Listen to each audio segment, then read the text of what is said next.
Nós estamos vendo ao longo deste mês o tema 5 propósitos de Deus para a igreja. E já vimos alguns deles e vamos ver mais um hoje. Deus tem sido gracioso e bondoso.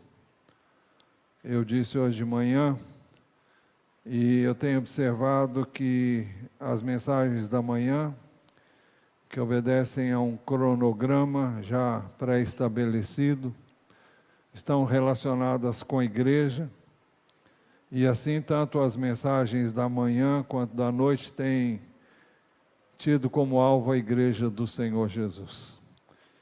E nós temos feito uma pergunta: quais são os propósitos de Deus para a igreja? Essa é a pergunta que nós nos propusemos a responder através destas mensagens.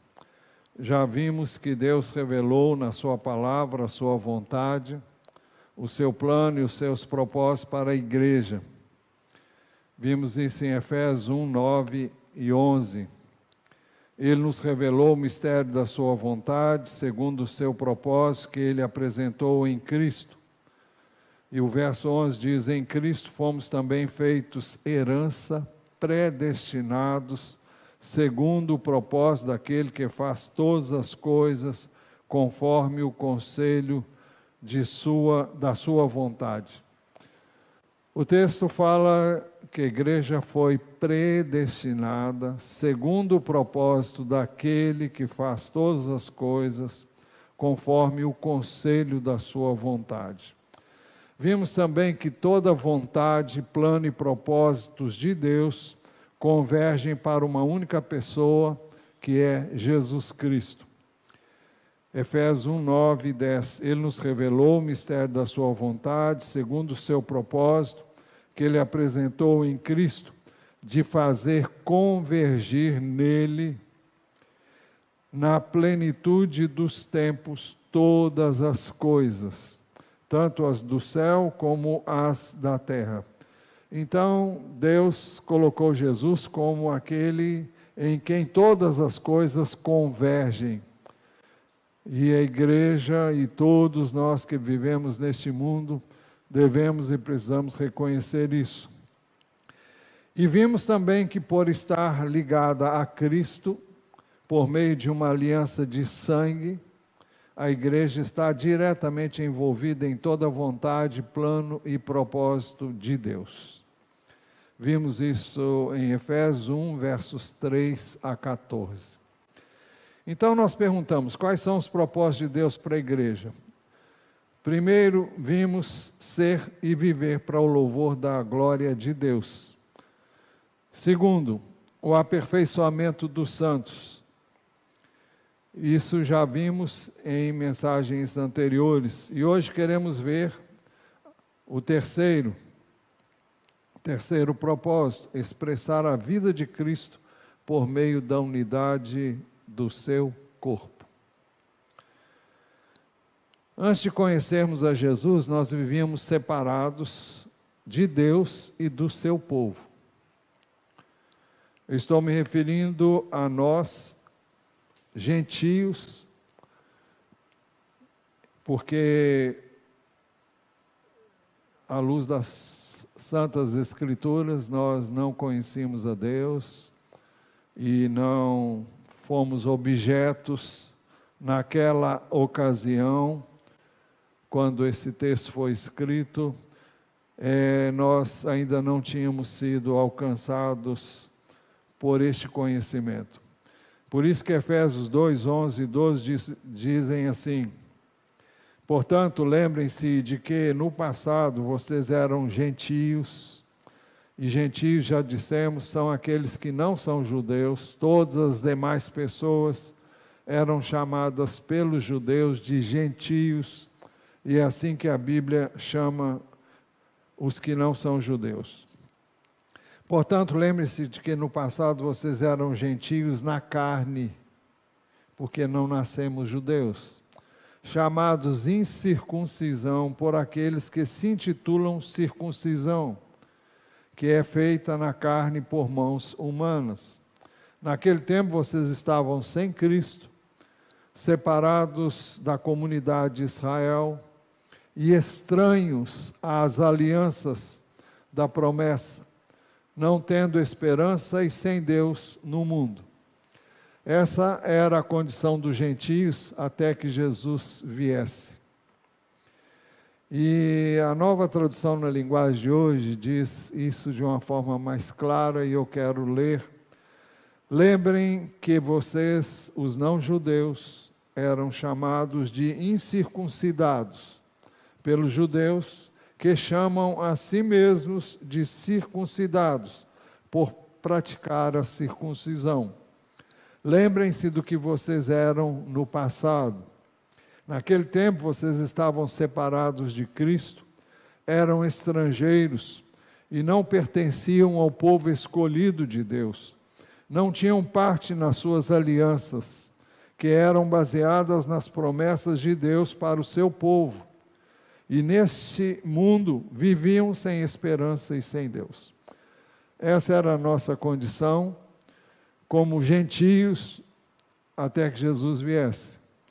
E essa tem sido a condição de todos os que nos encontramos um dia na mesma situação. Todavia, agora nós fomos aproximados. Efésios 2,13 diz: mas agora, em Cristo Jesus, vocês que antes estavam longe, foram aproximados pelo sangue de Jesus.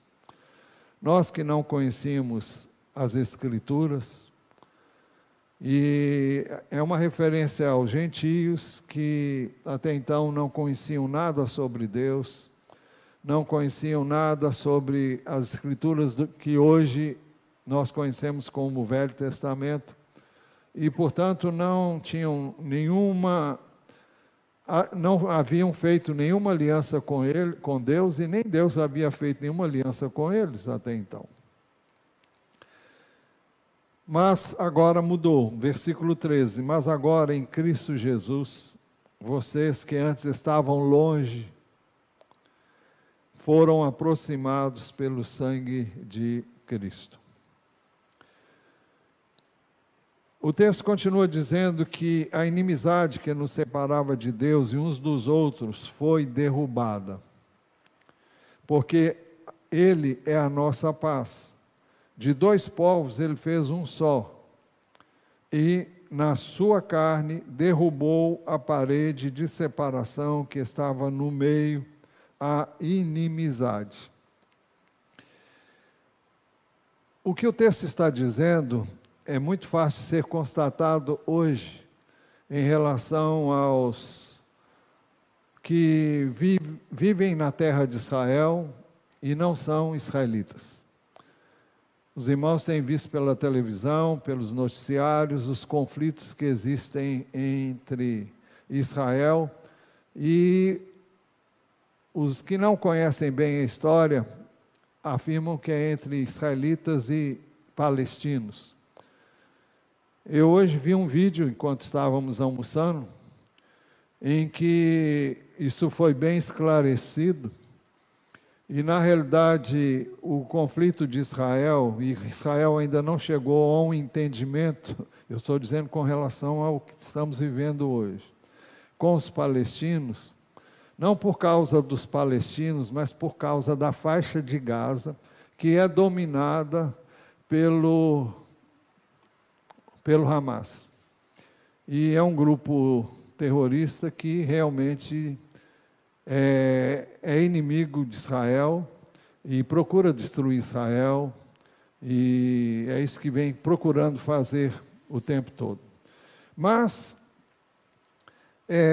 no tempo de Jesus, e durante todo o tempo, sempre houve uma inimizade entre judeus e gentios. Nós temos visto uma série de vídeos sobre este assunto, e sabemos que os judeus foram perseguidos ao longo de todo o tempo, desde que o Império Romano destruiu Jerusalém, expulsou os judeus de lá, e cada um foi para o seu canto, e onde quer que eles fossem onde quer que eles tenham ido, eles foram perseguidos. Então, é desse tipo de procedimento que sempre existiu e continua existindo hoje para judeus e gentios que ainda não conhecem a Deus. O apóstolo Paulo está falando agora da igreja do Senhor Jesus. A epístola aos Efésios é uma epístola que se dirige à igreja. E a igreja de Éfeso, mas ela não contém informações e não contém a palavra de Deus apenas para a igreja de Éfeso, mas para todas as igrejas ao longo dos tempos. E ele está se dirigindo a judeus que se converteram, está se dirigindo a gentios que hoje, convertidos, então pertencem a um mesmo corpo que é a igreja. Então ele está se dirigindo a judeus e gentios que antes não viviam bem, como os de hoje não vivem bem com os que não são judeus, que até hoje os hostilizam. E essa animosidade, essa inimizade existe durante séculos e séculos, e isso aconteceu durante toda a história da humanidade. Desde que os judeus existem como povo, eles foram perseguidos. Mas o que ele apresenta agora é que todos nós sabemos que Deus fez uma aliança com o povo de Israel.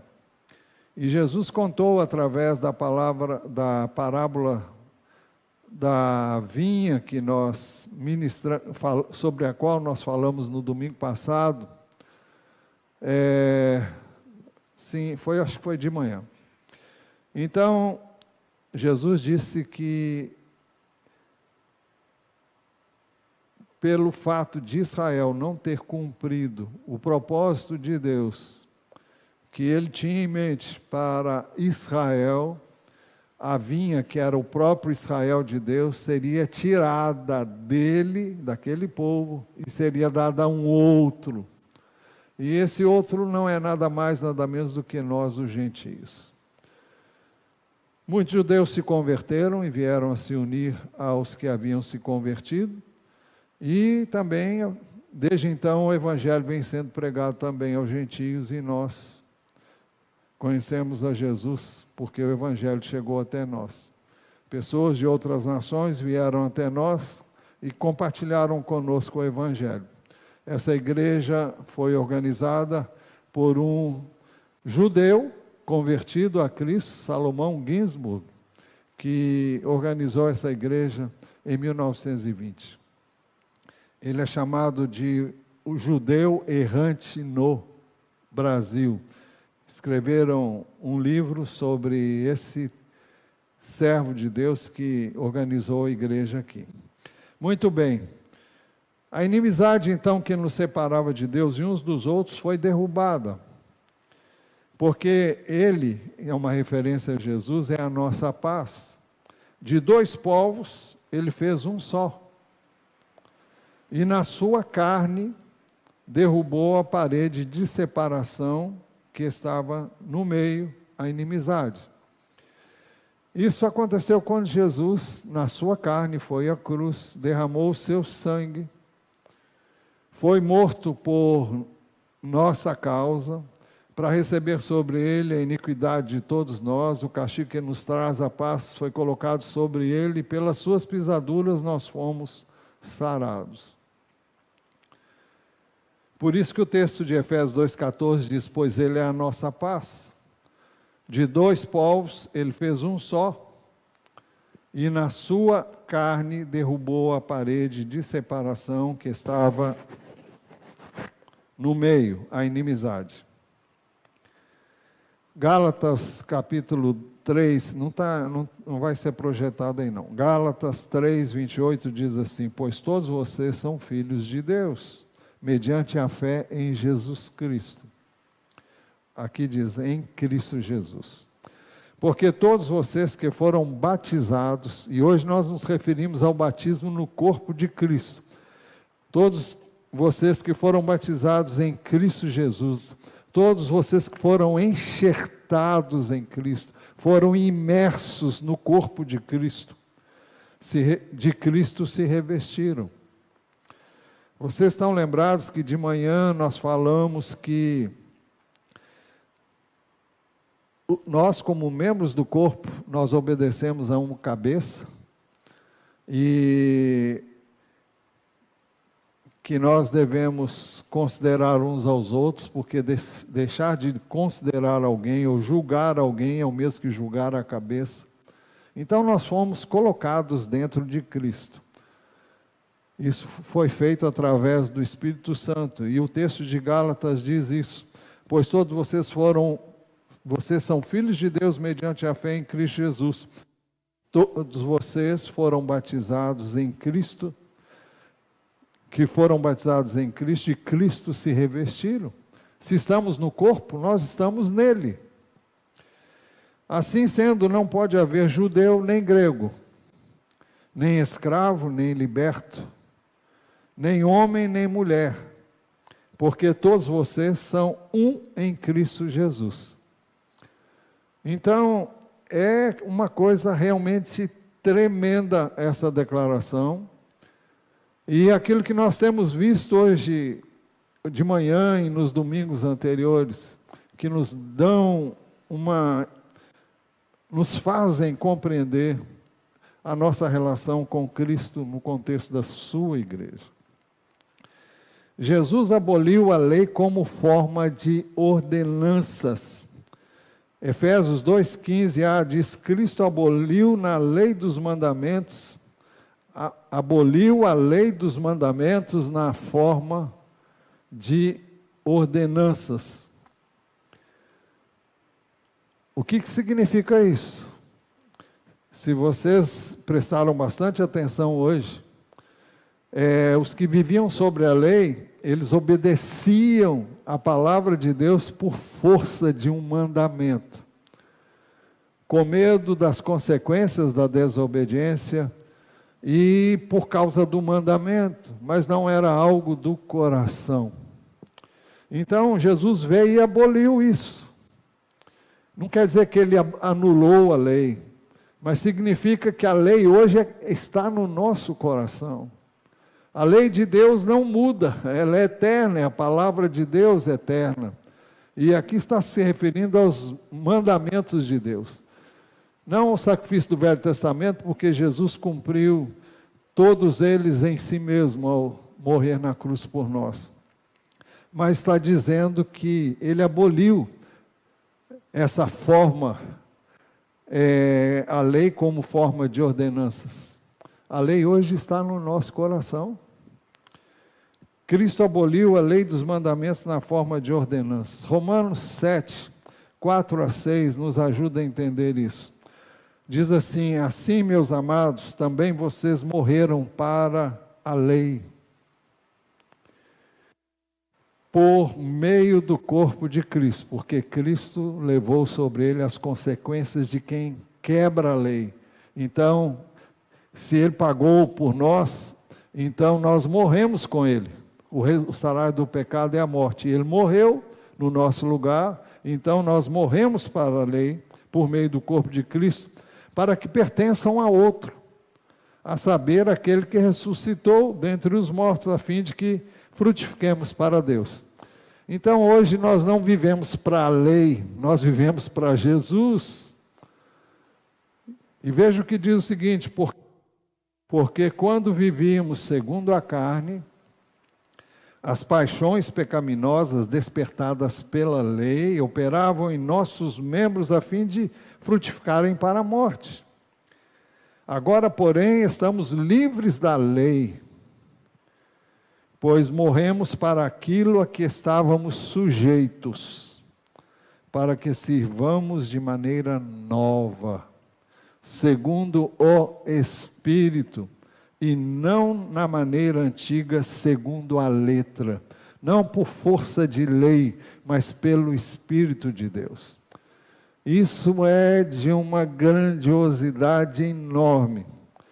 E eu queria que vocês entendessem isso, e eu não posso fazer isso se Deus não fizer.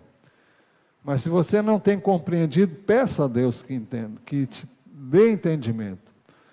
Essa mensagem vai estar à disposição para quem quiser, é só falar com a secretaria que você vai receber uma cópia, se você precisar. Mas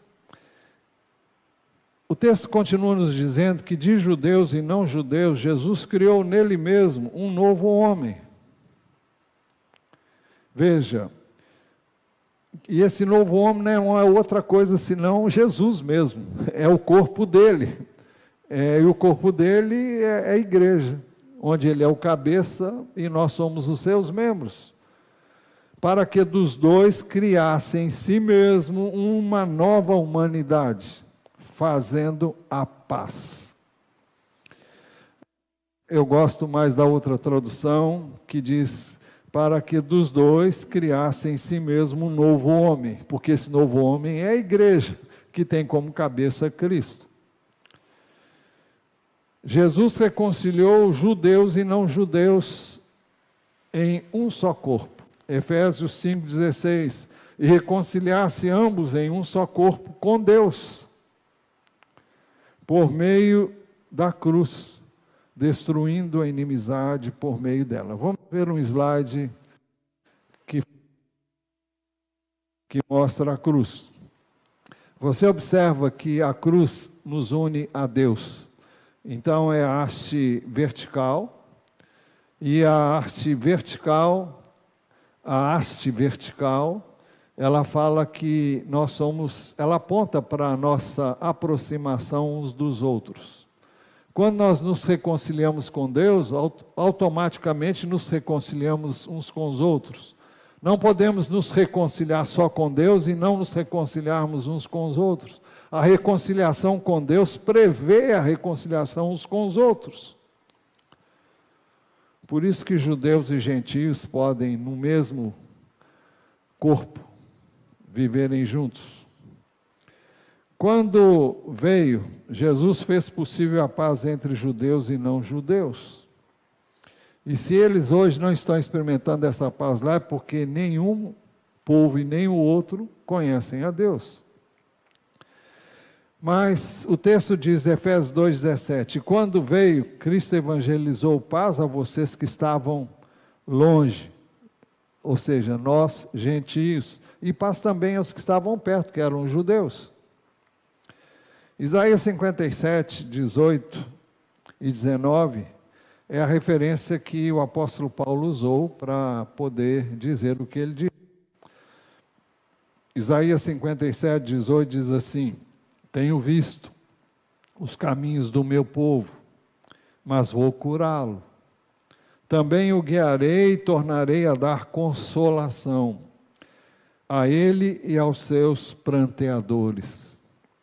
Como fruto dos seus lábios criei a paz. Paz para os que estão longe e paz para os que estão perto, diz o Senhor, e eu o sararei. Então, foi esse o texto que o apóstolo Paulo usou para dizer, quando Cristo veio, evangelizou paz a vocês que estavam longe, repito, nós os gentios, e paz aos que estavam perto, aos judeus.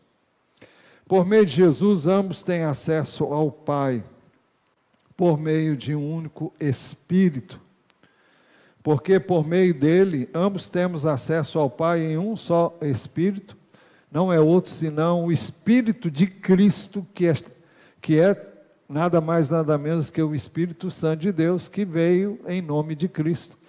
E ele age hoje em nome de Cristo, e opera hoje em nome de Cristo. É o representante de Cristo, e ele vive em nós. Jesus vive em nós por meio do seu Espírito, e é por meio do seu Espírito que ele opera em nós. Então, por meio de Jesus, nós temos ambos, judeus, seja lá quem for. É por isso que podemos ser diferentes pessoas, com culturas diferentes, com pensamentos diferentes acerca de várias situações, mas em Cristo nós somos um. temos o mesmo Espírito que nos une, que nos faz parte do mesmo corpo. 1 Coríntios 12, 12 e 13 explicam isso, porque assim como o corpo, aqui está se referindo ao corpo humano, é um e tem muitos membros, e todos os membros, mesmo sendo muitos, constituem um só corpo, assim também é com respeito a Cristo. Pois em um só Espírito, todos nós fomos batizados em um só corpo, quer judeus, quer gregos, quer escravos, quer livres, e a todos nós foi dado beber de um só Espírito. E é por isso que nós podemos ser um. Como dissemos de manhã, o Espírito de Deus nos une a Cristo e nos une uns aos outros. Dessa forma, nós deixamos de ser estranhos e agora pertencemos à família de Deus. É interessante que a figura do corpo, aliás, a figura do corpo quase não é usada nesse texto que eu acabei de ler. Não, é usada assim. Mas agora ele vai falar da família de Deus. Assim vocês não são mais estrangeiros e peregrinos, mas concidadãos dos santos e membros da família de Deus. Então, hoje nós pertencemos à família de Deus. Nós estamos unidos ao Pai, ao Filho e ao Espírito. E somos parte da família de Deus. Mas também ele usa uma outra figura que é uma construção. A igreja está edificada sobre o fundamento principal que é Jesus Cristo. Ele diz assim no verso 20, edificado sobre o fundamento dos apóstolos e profetas, sendo ele mesmo, Cristo Jesus, a pedra angular. Aqui são os apóstolos e os profetas do Novo Testamento, são aqueles que foram usados por Deus como profetas de Deus, e nós temos os escritos destes profetas em cada uma das epístolas que compõem o Novo Testamento. Nós temos isso registrado nos evangelhos da história de Jesus, temos isso registrado também como história no livro de Atos dos Apóstolos, e depois em todas as demais epístolas, incluindo o Apocalipse. O texto diz que edificado sobre o fundamento dos apóstolos e profetas, mas os apóstolos e profetas falaram e edificaram aquilo que eles receberam de Jesus, por isso que Jesus aqui é Ele mesmo a pedra angular. Vamos ver um slide com a pedra angular. A pedra angular pode ser essa pedra de esquina, se pensarmos numa construção como esta. Não acende aqui não, por favor, sim. Então, se você tirar essa pedra, as duas paredes caem. Mas tem uma outra figura também. Essa aí também é uma pedra de esquina. Se você tirar essa pedra do meio, a parede toda cai. As duas são chamadas de pedra angular, numa construção, e é esse o significado de Jesus. Na construção de um edifício, onde nós somos pedras, e Ele é a pedra angular. Em Jesus, a igreja cresce para ser um santuário.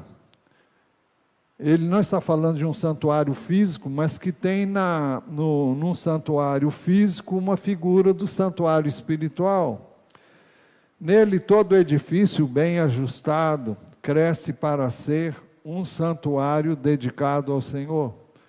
Foi por isso que Pedro, na primeira epístola, não tem aqui também, capítulo 2, versos 4 e 5, ele diz o seguinte: chegando-se a Ele, isto é, a Cristo, a pedra que vive, rejeitada assim pelos homens, mas para com Deus eleita e preciosa. Também vocês, como pedras que vivem, são edificados casa espiritual para serem sacerdócio santo, a fim de oferecerem sacrifícios espirituais agradáveis a Deus por meio de Jesus.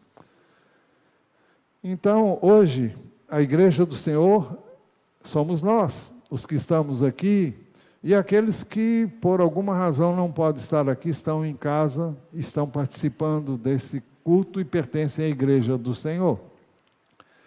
Então, nós somos este santuário. Estamos aqui para sermos sacerdócio santo e para oferecermos sacrifícios, não como os do Velho Testamento, mas sacrifícios espirituais, louvor, adoração, ações de graças e tudo aquilo que nós fazemos num culto. Em Jesus, somos edificados juntos e nos tornamos morada de Deus no Espírito. Nele também vocês estão sendo edificados junto com os outros para serem morada de Deus no Espírito. Ou seja, nós somos residência de Deus. Nós somos a morada de Deus no Espírito.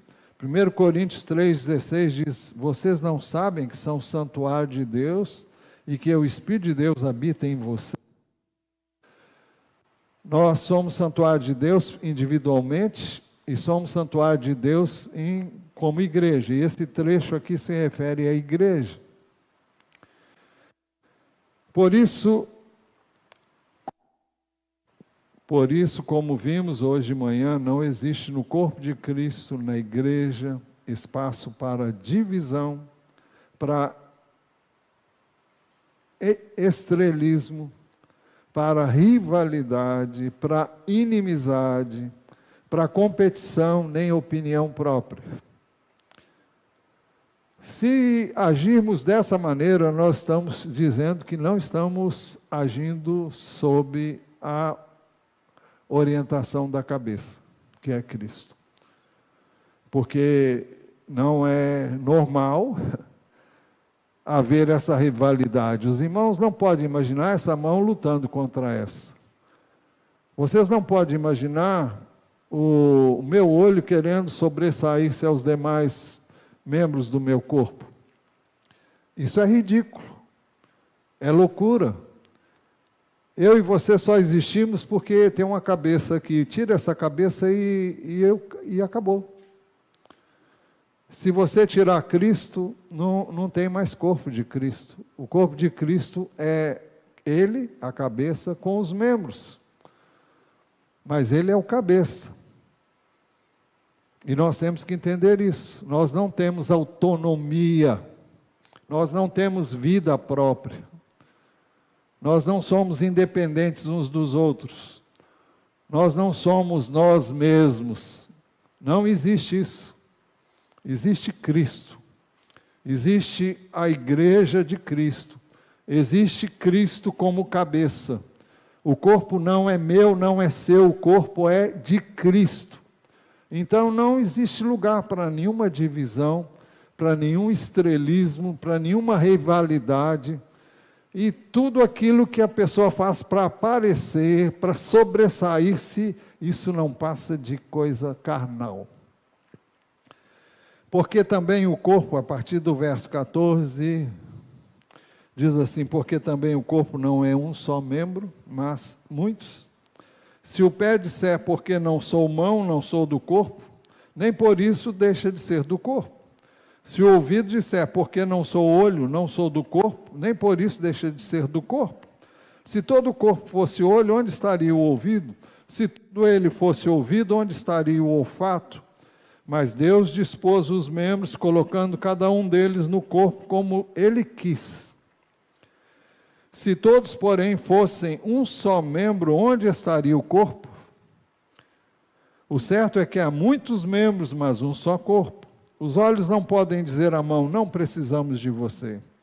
E a cabeça não pode dizer aos pés, não preciso de vocês. Pelo contrário, os membros do corpo que parecem ser mais fracos são necessários.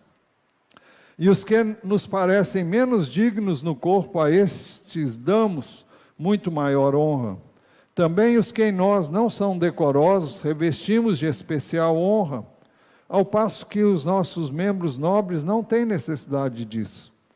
Contudo, Deus coordenou o corpo, concedendo muito mais honra àquilo que menos tinha, para que não haja divisão no corpo, mas para que os membros cooperem com igual cuidado em favor uns dos outros.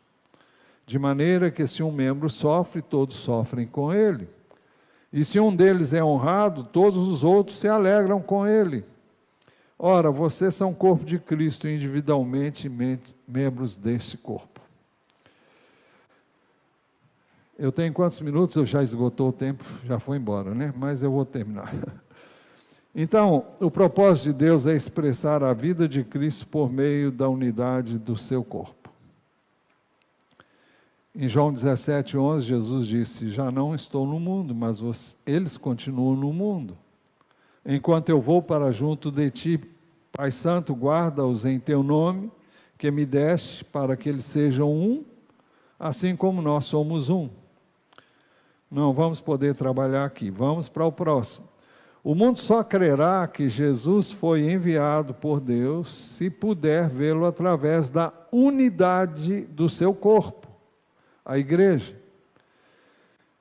João 17, 20 a 23. Não peço somente por esses, eram os seus discípulos que estavam perto dele, mas também por aqueles que vierem a crer em mim, por meio da palavra que eles falarem, a fim de que todos sejam um.